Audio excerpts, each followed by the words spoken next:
할렐루야. 3월 29일 화요일 새벽 기도를 시작하도록 하겠습니다. 사도신경으로 우리 신앙을 고백하시겠습니다. 나는 전능하신 아버지 하나님 천지의 창조주를 믿습니다. 나는 그의 유일하신 아들 우리 주 예수 그리스도를 믿습니다. 그는 성령으로 잉태되어 동정녀 마리아에게서 나시고 본디오 빌라도에게 고난을 받아 십자가에 못 박혀 죽으시고 사흘 만에 죽은 자 가운데서 다시 살아나셨으며 하늘에 오르시어 전능하신 아버지 하나님 우편에 앉아 계시다가 거기로부터 살아있는 자와 죽은 자를 심판하러 오십니다. 나는 성령을 믿으며 거룩한 공교회와 성도의 교제와 죄를 용서받는 것과 몸의 부활과 영생을 믿습니다. 아멘. 찬송가 135장 찬양하시겠습니다. 찬송가 135장입니다.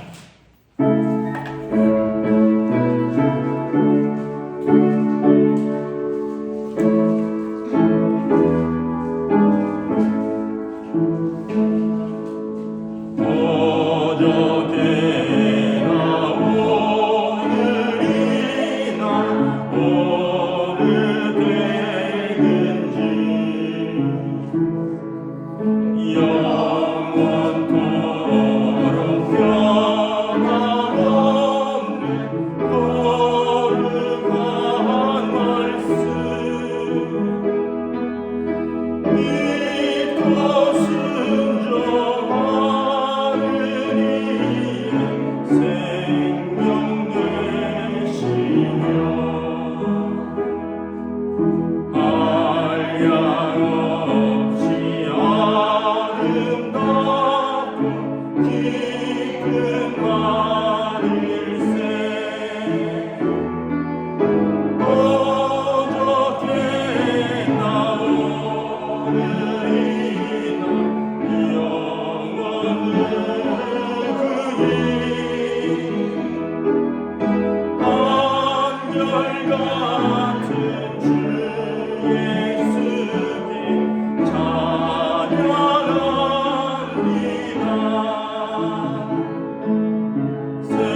누가복음 24장 13절부터 35절까지 말씀입니다.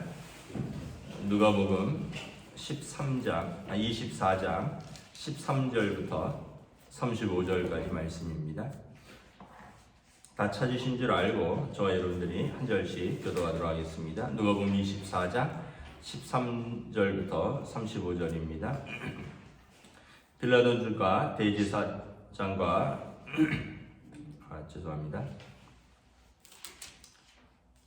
그날에 그들 중 둘이 예루살렘에서 25리 되는 엠마오라 하는 마을로 가면서 이 모든 일을 서로 이야기하더라.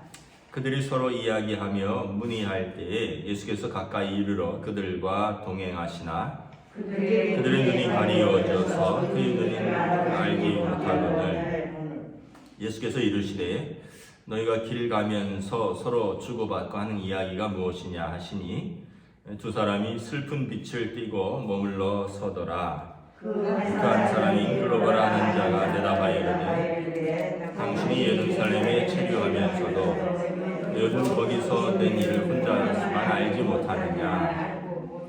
이르시되 무슨 일이냐. 이르되 나사렛 예수의 일이니 그는 하나님과 모든 백성 앞에서 말과 일에 능하신 선지자이거늘 우리 대제사장들과 관리들이 사형 판결에 넘겨져 십자가에 못 박았느니라. 우리는 이 사람이 이스라엘을 속량할 자라고 바라노라. 이뿐 아니라 이 일이 일어난 지가 사흘째요. 또한 우리 중에 어떤 여자들이 우리로 놀라게 하였으니 이는 그들이 새벽에 무덤에 갔다가 그의 시체는 보지 못하고 와서 그가 살아나셨다는 천사들의 나타남을 보았다미라. 또 우리와 함께한 자 중에 두어 사람이 무덤에 가 과연 여자들이 말한 바와 같음을 보았으나 예수는 보지 못하였느니라 하거늘 이르시되 미련하고 선지자들이 말한 모든 것을 마음에 더디 믿는 자들이여 그리스도가 이런 고난을 받고 자기의 영광에 들어가야 할 것이 아니냐 하시고 이에 모세와 모든 선지자의 글로 시작하여 모든 성경에 쓴 바 자기에 관한 것을 자세히 설명하시니라. 그들이 그 마을에 가까이 가매 예수는 더 가려하는 것 같이 하시니 그들이 강권하여 이르되 우리와 함께 유하사이다. 때가 저물어가고 날이 이미 기울었나이다 하니 이에 그들과 함께 유하로 들어가시니라. 그들과 함께 음식 잡수실 때에 떡을 가지사 축사하시고 떼어 그들에게 주시니 그들의 눈이 밝아져 그인 줄 알아보더니 예수는 그들에게 보이지 아니하는지라. 그들이 서로 말하되 그리스도 우리에게 말씀하시고 우리에게 성경을 풀어주실 때에 우리 속에서 마음이 뜨겁지 아니하더냐 하고 곧 그때 일어나 예루살렘에 돌아가 보니 11 제자 및 그들과 함께한 자들이 모여 있어 말하기를 주께서 과연 살아나시고 시몬에게 보이셨다느니라. 함께 있습니다. 두 사람도 길에서 된 일과 예수께서 떡을 떼심으로 자기들에게 알려주신 것을 말하더라. 아멘. 할렐루야. 오늘 또 새날이 시작되었습니다. 주님 주시는 은혜와 평강이 가득하시기를 축복합니다. 오늘 말씀은 우리가 흔히 말하는 엠마오 마을로 가는 두 제자에 관한 이야기입니다. 이 두 제자는 그 12제자들은 아니었습니다. 그러나 주님을 따르는 무명의 제자들 중에 한 명이었습니다. 33절에 보면 그들이 예루살렘에 돌아가 보니 11 제자 및 그들과 함께한 자들이 모여 있어.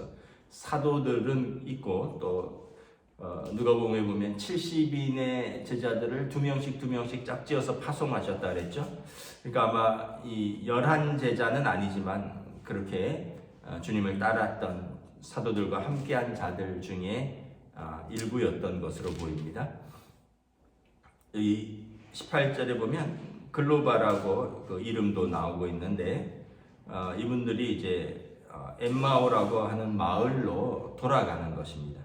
그러면서 14절에 이 모든 일을 서로 이야기하더라. 예수님이 십자가에서 죽으신 고난당하시고 죽으신 것 그리고 그들이 예수님을 지금까지 따랐는데 이게 무슨 일이냐 뭐 이런 이야기들을 하면서 내려가죠. 그러면서 서로 갈 때 예수님이 부활하신 예수님이 그들과 함께 합류하시게 되었는데 16절에 보면 그들의 눈이 가리워져서 그인 줄 예수님인지 알아보지 못했습니다. 그러면서 예수님이 물으시죠. 너희가 길 가면서 서로 주고받던 이야기가 무엇이냐? 그랬더니 두 사람이 슬픈 빛을 띠고 말합니다. 18절에 당신이 예루살렘에 체류하면서 요즘 거기서 된 일을 혼자만 알지 못하느냐. 우리가 여기를 보면 여러분 성령 충만하지 않으면 믿음의 눈이 뜨이지 못한다는 거죠. 육신의 눈은 떴는데 예수님은 보면서도 예수님을 따르던 사람들이 예수님 부활하신 예수님을 보면서도 자기들의 생각에 예수님은 돌아가셨다. 부활하신 예수님이 우리와 함께 할 것을 생각도 못했다는 거죠. 그러니까 부활하신 예수님을 보고도 예수님인지 알지 못했고 평소에 예수님이 하신 말씀을 기억하지 못했다는 거죠. 그리고는 큰 슬픔과 낙심 가운데 터덜터덜 걸어가는 것입니다. 그럼 우리도 마찬가지입니다. 우리도 성령 충만하지 않으면 예수님의 말씀을 우리가 기억하고 이것을 말씀을 살아있는 하나님의 말씀으로 붙들지 않으면 우리도 신앙생활을 하면서도 부활하신 예수님이 우리와 함께 하신 것을 인식을 못하는 거예요. 맨날 낙심하고 맨날 슬퍼하고 그러면서 우리 가운데 일어난 일들이 어떤 일이냐, 부활하신 예수님에 대해서 이야기하는 것이 아니라 우리 가운데 일어난 일, 허탄한 일, 슬픈 일, 이런 이야기만 한다는 것입니다. 그래서 여러분 신앙생활을 하면서 중요한 것은 무엇인가요? 하나님의 말씀을 붙드는 거예요. 영의 눈이 떠이고 성령 충만함을 받는 것입니다. 로마서에 보면 육의 일은 육의 일이고 영의 일은 영의 일이라. 그래서 여러분 우리가 성령 충만하지 않으면 믿음의 눈을 뜰 수가 없는 것이죠. 그들이 부활하신 예수님을 보면서도 예수님 눈이 가리워져서 예수님인지 알지 못했고, 그리고 그들이 예수님을 따르면서도 예수님과 함께 가면서도 큰 슬픔과 낙심 가운데 갔다라는 것입니다. 예수님이 물으시죠. 19절에 오히려 예수님을 타박하죠. 당신은 예루살렘에 있으면서 근래에 혼자만 이 일을 알지 못하느냐? 그래서 예수님이 무슨 일이냐 했더니 나사렛 예수의 일인데 그는 하나님과 모든 백성 앞에서 말과 일에 능하신 선지자일인데 대제사장과 관리들의 사형 판결에 넘겨져 십자가에 못 박았느니라. 우리는 이 사람이 이스라엘을 속량할 자라고 바랐는데 이뿐 아니라 이 일이 일어난 지가 사흘째다. 죽은 지 사흘째다. 자, 여러분 예수님을 따르는 제자들이 예수님에 대해서 뭐라고 합니까? 그는 말과 일에 능한 선지자다라는 거예요. 예수님에 대해서 구원자라는 완전한 고백이 없는 거예요. 예수님을 따라다녔지만 예수님의 말씀도 들었고 예수님을 3년간 따라다녔지만 예수님에 대해서 그들의 표현은 말과 일에 능한 선지자라. 하나님의 살아계신 하나님의 아들이시여 우리를 구원하실 그리스도라는 고백을 못하는 거예요. 그래서 예수님이 그냥 무기력하게 십자가에 죽었다는 겁니다. 21절에 우리는 이 사람이 우리를 이스라엘을 속량할 자, 우리를 구원할 자라고 바랐는데 이 사람은 십자가에 무기력하게 죽고 말았다. 우리가 실망했다라는 것입니다. 여러분 우리도 예수님에 대해서 어떻게 생각합니까? 살아계신 하나님의 아들이시여 나를 구원하신 내 죄를 십자가에 짊어지시고 죽으시고 부활하신 하나님의 아들이십니다. 이런 고백이 있습니까? 아니면 이분은 말씀도 좋고 예수님의 말씀이 좋고 예수님이 기적도 행하신 마치 세상 사람들이 말하는 인류의 4대스 쓴 석가모니, 소크라테스, 예수, 공자, 마호메트 이런 사람들 중에 한 명입니다. 그래서 우리도 이 예수를 통해서 내가 복을 빌고 복을 받기를 원하고 내가 좋은 사람이 되길 바랬는데 근래에 우리에게 일어난 일을 보라고. 과연 그분이 나를 사랑하시느냐? 왜 내 주변에 일어난 일들이 이런 일들이 일어나느냐? 이런 고백하고 똑같은 것입니다. 여러분 예수님이 우리 주변에 일어난 일과 상관이 없이 예수님은 하나님의 아들이시요 그리고 우리 죄를 십자가에 짊어지고 속량하신 분입니다. 십자가의 죽으심이 패배가 아니라 우리 죄를 지고 속량하신 것이죠. 근데 여기에 대해서는 우리가 완전한 믿음으로 받아들이지를 못하는 거예요. 예수님이 십자가를 지시고 우리를 구원하신 것, 이게 가장 큰 일인데, 이거는 일과 말에 능하신 그분이 내 일을 잘 해주기를 바랬다라는 거예요. 여기도 그들이 이 사람이 이스라엘을 속량하기를 바랬노라. 뭔가 자기들의 소원을 성취하기를 바랬다는 거예요. 만약에 우리도 여러분 십자가에서 우리 죄를 짊어지시고 죽으시고 부활하신 예수님, 그 예수님의 그 자체를 믿지 못하고 내가 예수를 믿고 따랐는데 내가 소망하던 이 일이 이루어지기를 바랐노라. 이 사람들처럼 이스라엘을 속량하기를 바랐노라. 내 문제가 해결되기를 바랐노라. 내 사업이 해결되기를 바랐노라. 내 자식 문제가 해결되기를 바랐노라. 우리 가정 문제가 해결되기를 바랐노라. 내 금전적인 문제가 해결되기를 바랐노라. 그런데 그러지 못했다. 낙심했다. 실망했다. 그리고는 어떻게 이 사람들이 예수님을 따르던 그 소명의 자리를 떠나서 낙심하여 터덜터덜 고향으로 내려가는 것입니다. 그래서 여러분, 믿음이라는 것이 참 중요한 것입니다. 믿음은 내가 믿는 것을 믿는 게 아니에요. 예수님이 말씀하신 것을 믿는 거예요. 내가 바라던 것을 믿는 것은 그거는 어떻게 보면 여러분 기복적인 것입니다. 예수님이 말씀하신 것을 믿는 거예요. 하나님의 아들로 우리 죄를 짊어지고 오시고 죽으시고 부활하신 그것을 믿는 것입니다. 예루살렘은 고지가 높은 데 있고요. 이제 다른 마을로 내려가려면 이렇게 내리막길입니다. 여러분, 약간 언덕에서 내리막길을 이렇게 걸어가면 어떻습니까? 저절로 발걸음이 이렇게 떨어지죠. 누가 등에서 미는 것처럼. 그러니까 굉장히 터덜터덜 걸어가는 거죠. 그냥 자기도 모르게 발걸음이 턱 떨어지는 거예요. 그들이 아마 낙심한 모습과 그들의 낙심하고 슬픈 마음이 그들의 터덜터덜 걷는 그 걸음에서 그대로 나타났을 것입니다. 근데 예수님이 그들 가운데 찾아오셨습니다. 낙심한 자들, 슬퍼서 돌아가고 있는 그들에게 찾아오십니다. 예수님께서 요한복음 14장에서 말씀하시죠. 내가 너희를 고아와 같이 버려두지 않겠노라. 그 믿음이 없고 그래서 실망하고 낙심하고 슬픈서 가는 그들에게 찾아오십니다. 그래서 예수님께서 22절부터 24절에 보면 이 사람들이 부활에 대한 이야기도 들었습니다. 우리 중에 어떤 여자들이 새벽에 무덤에 갔다가 그의 시체는 보지 못하고 그가 살아나셨다는 천사들의 나타남을 보았다. 부활에 대해서, 부활하신 주님에 대해서 이야기를 들었고요. 그리고 사실은 지금 부활하신 주님을 직접 만나고 있습니다. 그럼에도 그들의 믿음은 깨어있지 못했다는 것입니다. 또 우리와 함께 한 자 중에 두어 사람이 무덤에 가서, 베드로와 요한이죠. 무덤에 가서 과연 여자들이 말한 바와 같음을 보았으나 예수는 보지 못하였느니라 하거나 빈 무덤을 제자들도 보았다는 것이죠. 그런데 우리는 그 말들에 대해서 그 사람들이 좀 슬퍼서 너무 기대가 있었는데 그들도 너무 슬픈 가운데 헛것을 보지 않았는가, 이런 아마 생각을 가지고 있는 것 같습니다.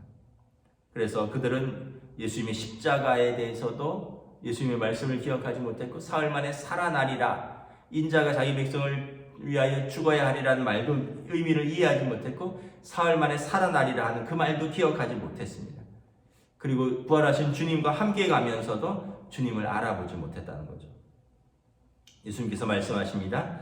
미련하고 선지자들이 말한 모든 것을 마음에 더디 믿는 자들아, 그리스도가 이런 고난을 받고 자기 영광에 들어가야 할 것이 아니냐. 예수님이 평소 하셨던 말씀이죠. 그러면서 성경에서 인자에 대해서, 그리스도에 관한 것을 설명해 주십니다.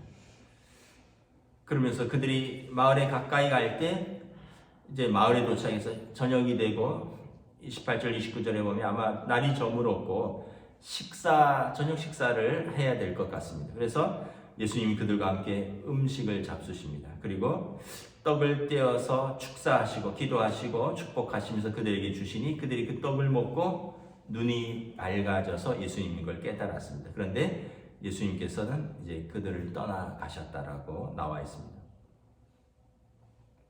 32절에 보면 이렇게 말합니다. 그들이 서로 말하되 길에서 우리에게 말씀하시고 우리에게 성경을 풀어주실 때 우리 속에서 마음이 뜨겁지 아니하더냐. 그리고는 곧 일어나 예루살렘에 돌아갑니다. 그리고 그들도 갔더니 이미 11제자와 다른 제자들이 모여서 주께서 과연 살아나셨도다. 예수님께서 말씀하신 대로. 그리고 시몬 베드로도 보았다 하거늘 두 사람도 길에서 된 일, 그리고 자기들이 예수님과 함께 말씀을 들었던 것, 떡을 떼신 것, 이것을 자기들도 증언하기 시작을 합니다. 여러분, 우리가 이렇게 보면 중요한 게 무엇입니까? 성경을 풀어주실 때 32절에 우리에게 성경을 풀어주실 때 우리 속에서 마음이 뜨겁지 아니하더냐. 첫째는 뭐냐 하면 말씀을 들을 때 마음이 뜨거워졌다는 거예요. 그러면서 그들이 눈이 밝아지고 예수님인지 알아봤다는 거죠. 그리고 심령의 변화가 일어났고 그들은 일어나서 예루살렘으로 돌아갑니다. 여러분, 말씀이 능력인 거죠. 하나님의 말씀이 능력이에요. 하나님의 말씀을 읽고 들을 때 내 마음이 뜨거워졌다는 거죠. 마음이 감동이 있고 성령의 감동이 있고 마음의 변화가 일어나고 마음이 새롭게 되고 그 다음에 영의 눈이 밝아지고 그리고 그들의 변화되어서 의심과 낙심의 자리에서 일어나서 예루살렘으로 돌아갑니다. 믿음과 소명의 자리로 돌아가는 것입니다.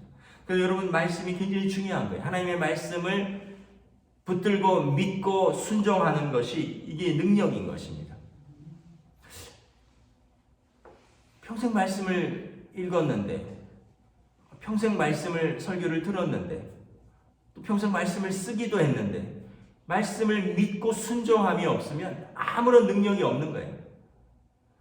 이 말씀을 붙들어야 되는 거죠. 이 말씀을 믿고 여기에 대한 순종이 있어야 되는 거예요. 그래야지 이 말씀이 살아있는 말씀이 되어서 나의 심령과 골수를 찔러 쪼개고 나누고 우리를 벌거벗은 것처럼 하나님 앞에 다 드러낸다. 우리 자신을 있는 그대로 드러내고 우리를 진리 가운데로 인도하는 것이죠. 이것이 히브리서에 보면 하나님의 말씀은 살아있고 능력이 있어서 좌우의 날선 어떤 검보다도 예리하여. 그래서 여러분, 어떤 사람들에게 말씀은 이렇게 능력으로 다가오고요. 어떤 사람들은 말씀을 들어도 아무런 변화가 없는 거죠. 마음이 어떻게 보면 좀 둔한 것입니다. 오늘 엠마오 제자들에게 예수님께서 모세와 선지자의 글로 시작하여 성경에 쓴 바, 구약 성경입니다. 성경을 풀어주십니다. 그리고 그들이 말씀을 들을 때 영의 눈이 뜨이고 그들이 말씀을 들을 때 마음이 새롭게 되고 그들이 말씀을 들을 때 의심과 낙심이 사라지고 슬픔이 사라지고 믿음과 소명의 자리로 돌아가는 것입니다. 고향으로 돌아가다가 어디로? 다시 예루살렘으로 가는 것이죠. 우리가 다시 한번 생각해 보시기를 바랍니다. 우리는 예수님이 어떤 분으로 받아들이는가? 이 사람이 예루살렘을 속량할 자라고 바랐더라. 그는 일과 말에 능한 선지자로서 우리는 그분이 예루살렘을 속량할 자라고 바랐더라. 우리도 예수님이 능력이 있어서 내 문제를 해결해 줄 분으로 바랐더라. 여기까지만 끝나면 정말 우리의 믿음이 온전한 믿음이 아닌 거예요. 우리의 믿음은 뭐예요? 보라, 세상 죄를 짊어지고 하는 어린 양이로다. 예수님이 내 죄를 짊어지고 십자가에서 죽으시고. 여러분, 이거만큼 큰 축복이 어디 있나요? 우리 죄를 용서하신 것이죠. 그리고 나서 사망 권세를 이기시고 부활하신 예수님께서 우리도 주님과 함께 부활하여서 주님의 나라에서 영원토록 그분과 살 것이다. 너희는 두려워하지 말라. 아버지를 믿으니 곧 나를 믿으라. 내가 아버지 집에 우리를 위하여 거처를 예비하고 먼저 가서 너희를 위하여 거처를 예비하고 거기서 우리를 영접하시리라. 예수님이 말씀하신 거죠. 여기에는 별 관심이 없고 그냥 이 땅에서 내 문제를 해결하기만 바랐더라. 이렇게 되면 엠마오 마을로 가는 두 제자처럼 낙심하고 슬퍼서 그냥 터덜터덜 자기 자리로 돌아가는 것입니다. 그런데 예수님이 그들 가운데 다시 오시고 말씀으로 풀어주시고 말씀으로 그들을 격려해 주시고 그들에게 해주신 것은 말씀입니다. 말씀. 하나님의 말씀을 들려주시고 하나님의 말씀을 풀어주시고 말씀으로 위로해 주시고 말씀으로 격려해 주시고 그리고 그들이 실망해서 슬퍼서 낙심해서 떠나던 그들이 말씀 가운데 다시 세워지고 그리고 그 마음을 추스리고 믿음의 눈이 떠지고 예수님을 보게 되고 성령 충만하여서 다시 믿음과 소명의 자리로 돌아가는 것입니다. 말씀을 마치겠습니다. 여러분, 사단의 속임수에 속지 마십시오. 사단의 속임수는 무엇입니까? 거 봐, 너 상황을 봐. 예수님이 살아계시면 너한테 그런 일이 있을 수 있겠느냐? 예수님이 너를 사랑하신다면 너한테 그런 일이 있을 수 있겠느냐? 예수님은 당신을 사랑하지 않아. 이런 속임수입니다. 예수님의 십자가와 부활은 감추고 우리 주변에 일어난 문제만을 가지고 그들이 마치 예루살렘에 있었던 일을 당신은 알지 못하느냐? 그러면서 예수님에 대해서 그들이 그 부분만 붙들고 늘어지는 거죠. 사단은 지역적인 것, 우리 문제만 가지고 붙들고 늘어지는 것입니다. 예수님이 하신 십자가와 예수님의 부활은 가리고 우리의 영의 눈을 어둡게 하고 우리 마음을 낙심케 하고 우리 마음을 슬프게 하면서 우리 주변에 일어난 문제만을 집요하게 붙들고 공격하는 것입니다. 그거 봐. 하나님이 살아계시다면 당신에게 그런 일이 있을 수 있겠느냐? 하나님이 당신을 사랑하신다면 당신에게 그럴 수 있겠느냐? 하나님이 당신을 사랑하시지 않아. 이러면서 우리 믿음을 떨어뜨리고 우리를 믿음의 자리에서 떠나게 하는 것. 이것이 사단의 공격인 것입니다. 그럼 어떻게 해야 돼? 그럴 때 더욱더 말씀을 읽고 더욱더 말씀을 붙들고 말씀을 믿어야 되는 거죠. 하나님의 말씀에 능력이 있고 하나님의 말씀이 우리를 새롭게 하신다. 기도하겠습니다.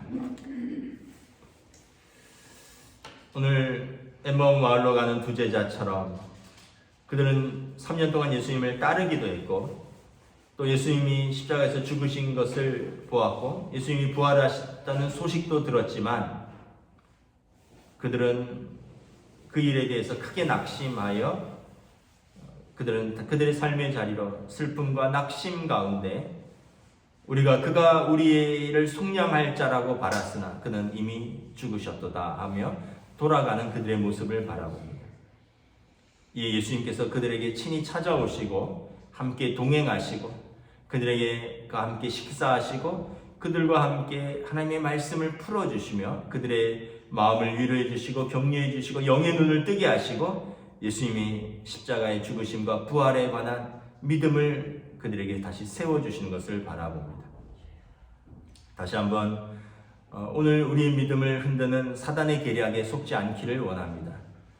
끊임없이 사단은 우리의 믿음을 흔들기 위해서 예수님의 십자가와 부활은 가리우고 우리 주변에 일어난 문제들을 붙들고 우리의 믿음을 시험하고 우리의 믿음을 떨어뜨리고 우리를 낙심케 하고 우리를 슬프게 하지만 우리는 믿음의 눈을 들어 또 믿음의 눈을 떠서 부활하신 예수님, 우리 죄를 짊어지시고 속량하신 그 예수님, 그리고 영원토록 우리와 함께 하시고 우리를 구원하시겠다고 영접하시겠다고 말씀하신 예수님의 말씀을 믿고 또 성령님의 인도하심 가운데 이 말씀을 붙들고 말씀에 순종하며 능력으로 살아가는 저희들로 인도하여 주시옵소서.